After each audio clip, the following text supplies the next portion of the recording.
নিশ্ছিদ্র অন্ধকারে ঢাকা ছিল গ্রামপথটা। গ্রামের মানুষরা সন্ধ্যা নামলেই এ পথ মাড়াতো না।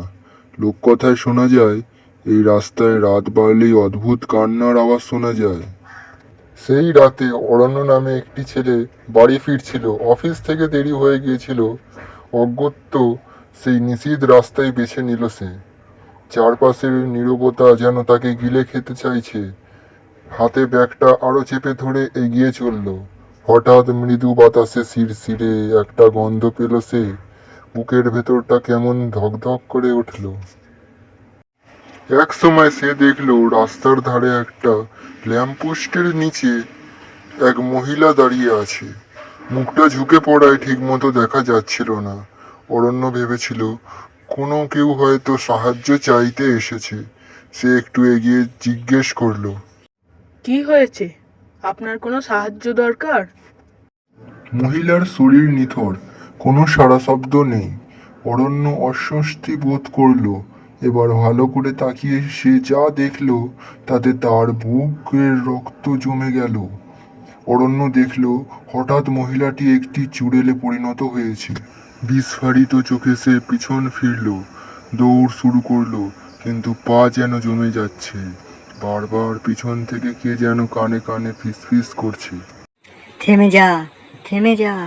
গলার স্বরটা ভেজা আর করুণ। মাথার চুল খাড়া হয়ে গেল। সে জানে পিছনে তাকালে সব শেষ। হঠাৎ এক ঝলক ঠান্ডা হাওয়া গায়ে লেগে গেল। রাস্তার আলো নিভে গেল। নিঃসীম অন্ধকারে ছুটতে ছুটতে হঠাৎ অরণ্যের মনে হলো পিছন থেকে কেউ তার কাঁধে হাত রাখলো। সেই স্পর্শে শরীরের হাড় পর্যন্ত বরফ হয়ে গেল। সে আর সহ করতে না পেরে চিৎকার করলো, বাঁচাও, বাঁচাও, বাঁচাও! তারপর ভোরের বেলা অরণ্য রাস্তার মাঝখানে অচেতন হয়ে পড়েছিল। ভোরের আলো ফুটেছে। পাশের মাঠ থেকে কয়েকজন লোক দৌড়ে আসছে। তারা এসে অরণ্যকে জাগিয়ে তুলল। চাষিরা ভয়ার্থ মুখে বলল, বাবু, রাত্রিরে এই রাস্তায় কেউ যায় না।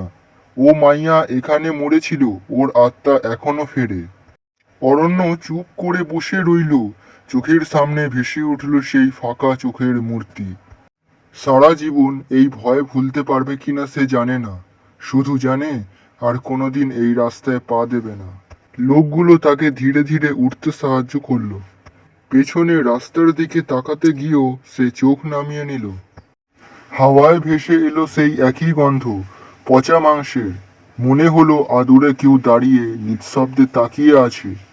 তারা সেখান থেকে চলে গেল। কিন্তু ঘটনাটি তার বুক থেকে সরে গেল না।